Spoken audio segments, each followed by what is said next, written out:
আমরা আগের দিন টেন্স পড়েছিলাম, টেন্সের প্রথম ভাগ। টেন্সের যে তিনটে ভাগ, মৌলিক ভাগ রয়েছে তিনটে, প্রেজেন্ট, পাস্ট, ফিউচার।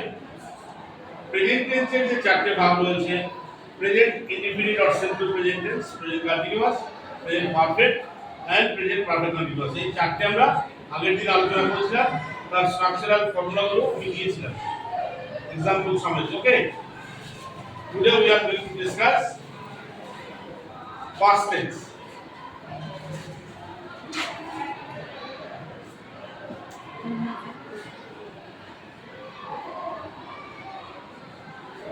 ঠিক past tense এরও কি রয়েছে, চারটে ভাগ রয়েছে, 1 2 3 4। প্রথম ভাগটার নাম কি কেউ বলবে? Simple past. কে বললো? শুভম। শুভম আছিস? গুড। বুঝছিলাম তোকে, আর তুই যে দেখছিলাম আমি, তুই কিন্তু বুঝতে পেরেছিস, তাও সারা দিস। ক্লিয়ার? আচ্ছা, past continuous, past perfect, past perfect continuous।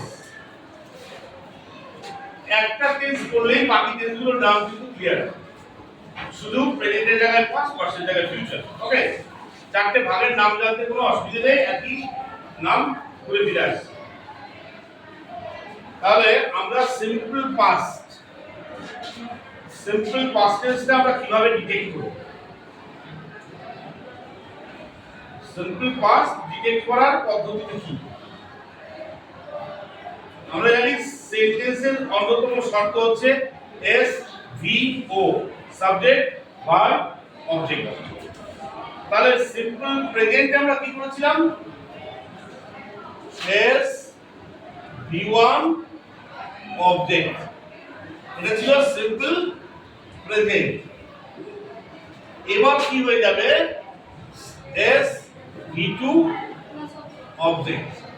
এই ফর্মুলাটা হচ্ছে প্রেজেন্ট সিম্পল পাস্ট টেন্সের ফর্মুলা হবে এটা।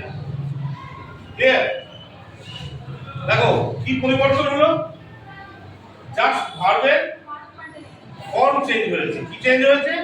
ভার্বের ফর্ম চেঞ্জ হয়েছে। ভার্বের তিনটে রূপ আছে, present, past, past participle, tense গঠন করতে সাহায্য করে। আমাদের শুধুমাত্র V2 করলেই কিন্তু সিম্পল পাস্ট আমরা করে ফেলতে পারি। আচ্ছা, আরেকটা কথা তোমাদেরকে বলি, যেহেতু বাইলিঙ্গুয়াল ক্লাস, তোমাদের মাদার টাং বেঙ্গলি, বাংলাতে কেমন রূপ থাকলে সেটাকে আমরা ইংরেজিতে টেন্সটা ডিটেক্ট করি, সেটা একটু দেখে নাও। আচ্ছা, যায়, হ্যালো, কি লিখেছি? যায়। এটা কি হবে? এটা কোন টেন্সের বেলা এরকম রূপ থাকবে? সিম্পল প্রেজেন্টের ক্ষেত্রে। কিন্তু এই ইংরেজিতে কি হচ্ছে? গো।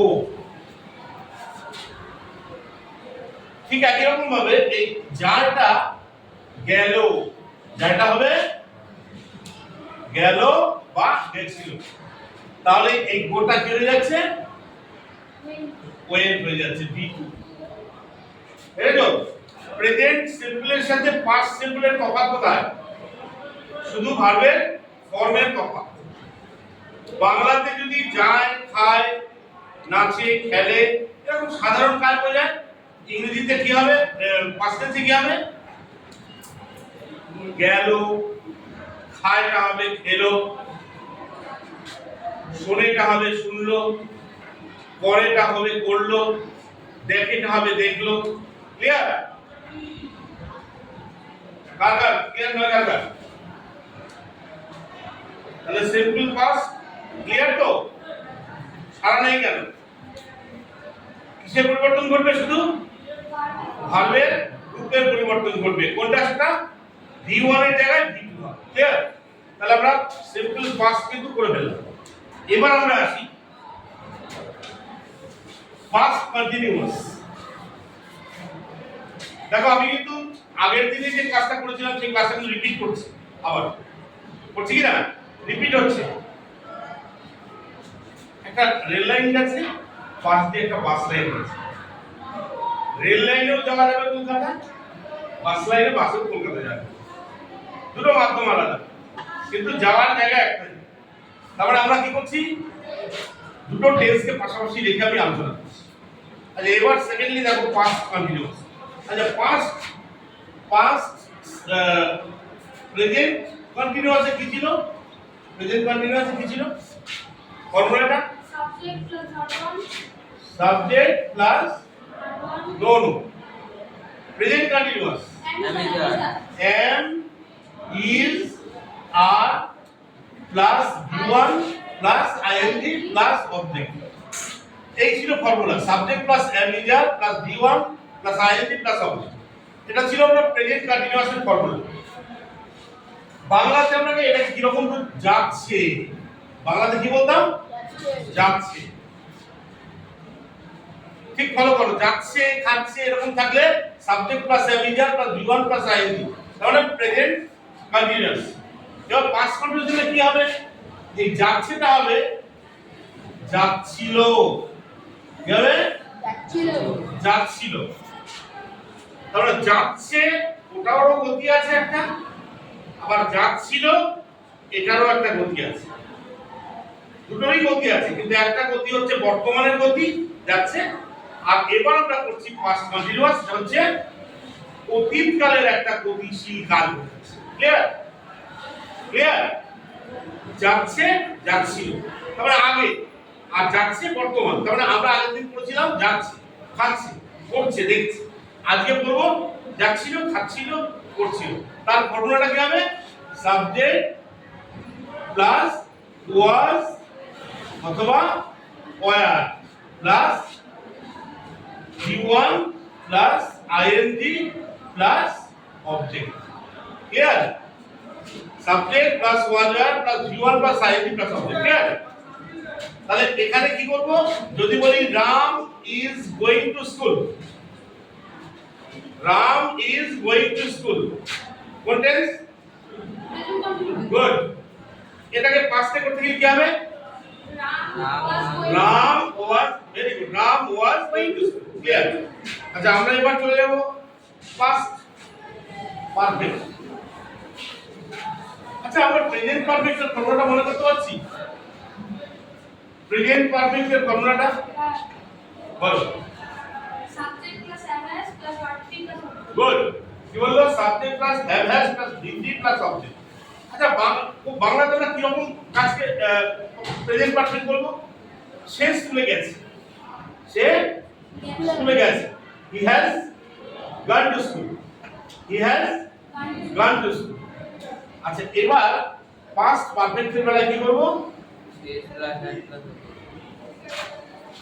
ফর্মুলা কি হবে, subject plus had plus V3, কি হবে, subject plus had plus V3।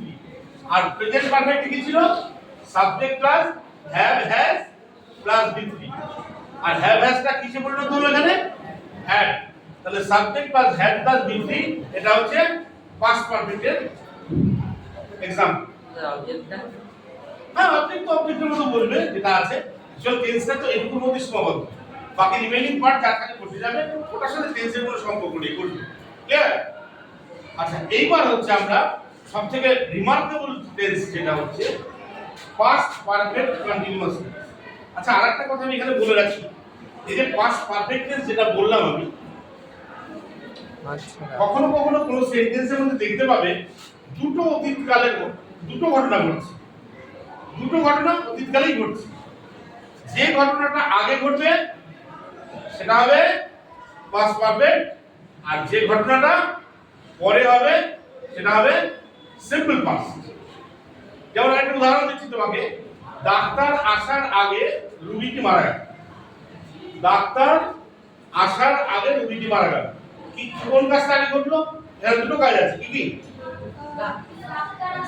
Doctor আসলো রুগীটি মারা গেল। তাহলে আসা, ডাক্তারের আসা আর রুগীটির মারা যাওয়া দুটো কাজ, কোনটা আগে ঘটলো, তাহলে রুগীটি যেহেতু আগে মারা গেছে, ডাক্তার আসা আগে, তাহলে the patient had died before the doctor came.